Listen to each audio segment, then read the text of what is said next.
Hello, friends and neighbors. Welcome to the Sunny Side of Life Bible in a Year experience. Join me each day as I read the Bible from start to finish. I'm reading from the Life Application Study Bible, New Living Translation, published by Tyndale House Publishers. I pray this daily reading will bless you as much as it does me. So let's get started. April 4th, 2 Samuel chapters 19 through 21.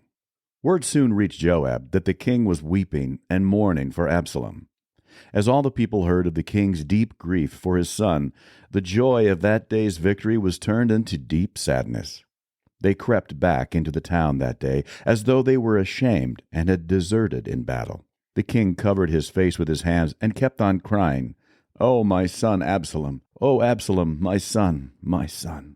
Then Joab went into the king's room and said to him, "We saved your life today, and the lives of your sons, your daughters, and your wives, and concubines. Yet you act like this, making us feel ashamed of ourselves.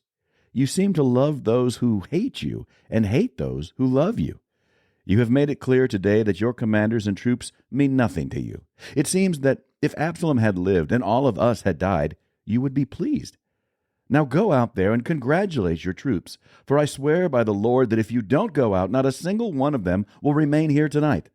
Then you will be worse off than ever before." So the king went out and took his seat at the town gate. And as the news spread throughout the town that he was there, everyone went to him. Meanwhile, the Israelites who had supported Absalom fled to their homes. And throughout all the tribes of Israel there was much discussion and argument going on. The people were saying, "The king rescued us from our enemies and saved us from the Philistines, but Absalom chased him out of the country. Now Absalom, whom we anointed to rule over us, is dead. Why not ask David to come back and be our king again?" Then King David sent Zadok and Abiathar the priest to say to the elders of Judah, "Why are you the last ones to welcome back the king into his palace? For I have heard that all Israel is ready. You are my relatives, my own tribe, my own flesh and blood. So why are you the last ones to welcome back the king?" And David told them to tell Amasa, "Since you are my own flesh and blood, like Joab, may God strike me and even kill me if I do not appoint you as commander of my army in his place." Then Amasa convinced all the men of Judah, and they responded unanimously. They sent word to the king, "Return to us and bring back all who are with you." So the king started back to Jerusalem. And when he arrived at the Jordan River, the people of Judah came to Gilgal to meet him and escort him across the river. Shimei, son of Gera, the man from Bahurim in Benjamin, hurried across with the men of Judah to welcome King David. 1,000 other men from the tribe of Benjamin were with him, including Ziba, the chief servant of the house of Saul, and Ziba's 15 sons and 20 servants. They rushed down to the Jordan to meet the king. They crossed the shallows of the Jordan to bring the king's household across the river, helping him in every way they could. As the king was about to cross the river, Shimei fell down before him. "My lord the king, please forgive me," he pleaded. "Forget the terrible thing your servant did when you left Jerusalem. May the king put it out of his mind. I know how much I sinned. That is why I have come here today, the very first person in all Israel to greet my lord the king." Then Abishai, son of Zeruiah, said, "Shimei should die, for he cursed the Lord's anointed king." "Who asked your opinion, you sons of Zeruiah?" David exclaimed. "Why have you become my adversary today? This is not a day for execution, for today I am once again the king of Israel." Then, turning to Shimei, David vowed, "Your life will be spared." Now Mephibosheth, Saul's grandson, came down from Jerusalem to meet the king. He had not cared for his feet, trimmed his beard, or washed his clothes since the day the king left Jerusalem. "Why didn't you come with me, Mephibosheth?" the king asked him. Mephibosheth replied, "My lord the king, my servant Ziba deceived me. I told him, 'Saddle my donkey so I can go with the king,' for as you know, I am crippled. Ziba has slandered me by saying that I refuse to come, but I know that my lord the king is like an angel of God, so do what you think is best. All my relatives and I could expect only death from you, my lord, but instead you have honored me by allowing me to eat at your own table. What more can I ask?" "You've said enough," David replied.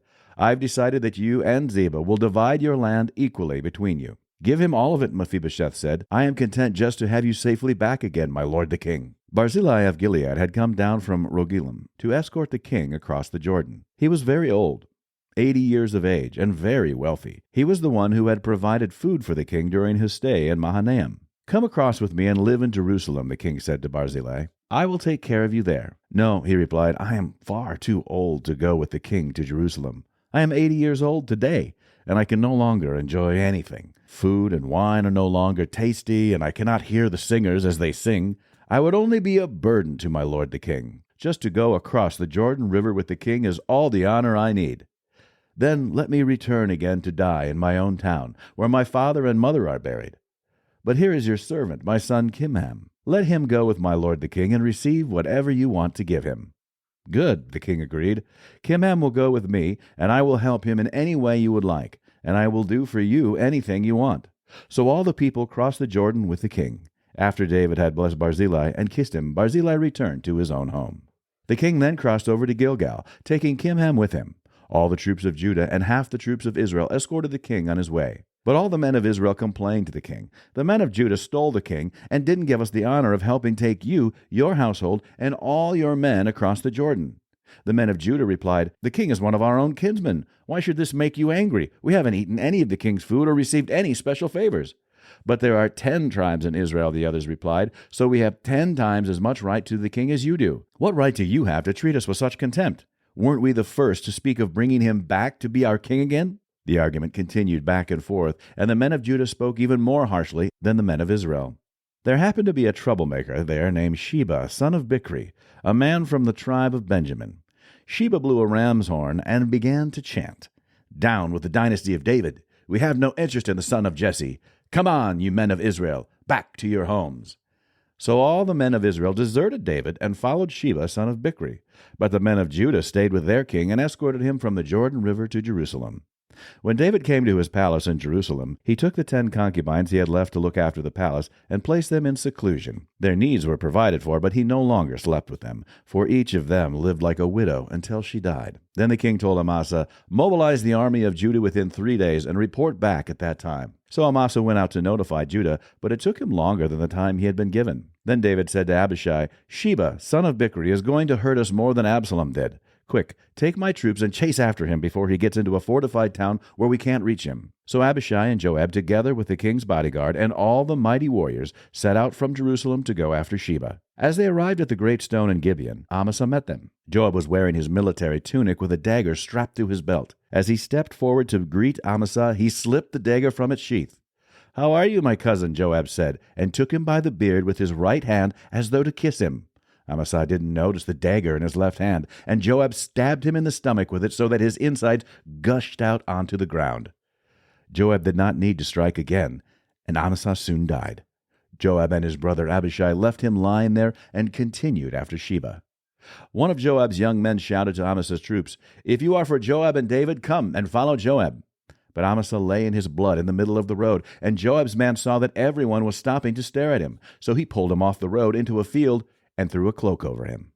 With Amasa's body out of the way, everyone went on with Joab to capture Sheba, son of Bichri. Meanwhile, Sheba traveled through all the tribes of Israel and eventually came to the town of Abel-Beth-maachah. All the members of his own clan, the Bichrites, assembled for battle and followed him into the town. When Joab's forces arrived, they attacked Abel-Beth-maachah, but they built a siege ramp against the town's fortifications and began battering down the wall. But a wise woman in the town called out to Joab, "Listen to me, Joab. Come over here so I can talk to you." As he approached, the woman asked, "Are you Joab?" "I am," he replied. So she said, "Listen carefully to your servant." "I'm listening," he said. Then she continued, "There used to be a saying, 'If you want to settle an argument, ask advice at the town of Abel.' I am one who is peace-loving and faithful in Israel, but you are destroying an important town in Israel. Why do you want to devour what belongs to the Lord?" And Joab replied, "Believe me, I don't want to devour or destroy your town. That's not my purpose. All I want is a man named Sheba, son of Bichri, from the hill country of Ephraim, who has revolted against King David. If you hand over this one man to me, I will leave the town in peace." "All right," the woman replied, "we will throw his head over the wall to you." Then the woman went to all the people with her wise advice, and they cut off Sheba's head and threw it out to Joab.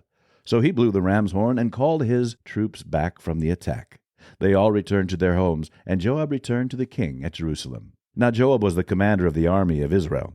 Benaiah, son of Jehoiada, was captain of the king's bodyguard. Adoniram was in charge of forced labor. Jehoshaphat, son of Ahilud, was the royal historian. Shiva was the court secretary. Zadok and Abiathar were the priests. And Ira, a descendant of Jair, was David's personal priest. There was a famine during David's reign that lasted for 3 years. So David asked the Lord about it, and the Lord said, "The famine has come because Saul and his family are guilty of murdering the Gibeonites." So the king summoned the Gibeonites. They were not part of Israel, but were all that was left of the nation of the Amorites. The people of Israel had sworn not to kill them, but Saul, in his zeal for Israel and Judah, had tried to wipe them out. David asked them, "What can I do for you?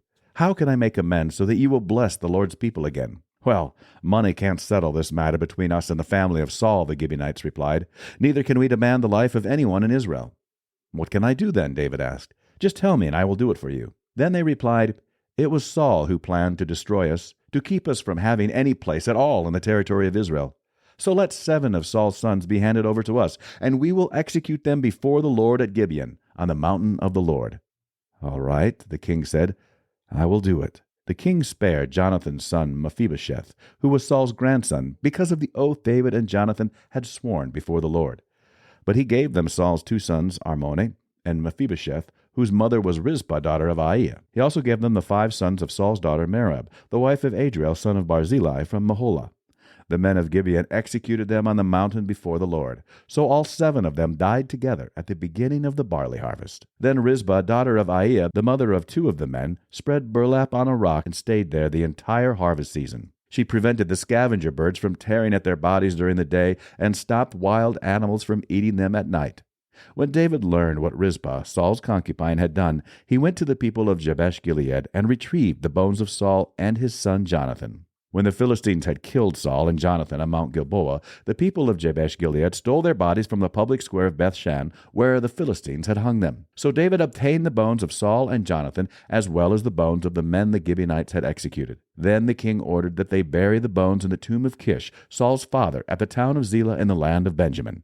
After that, God ended the famine in the land. Once again, the Philistines were at war with Israel. And when David and his men were in the thick of battle, David became weak and exhausted. Ishbi-Benob was a descendant of the giants. His bronze spearhead weighed more than 7 pounds, and he was armed with a new sword.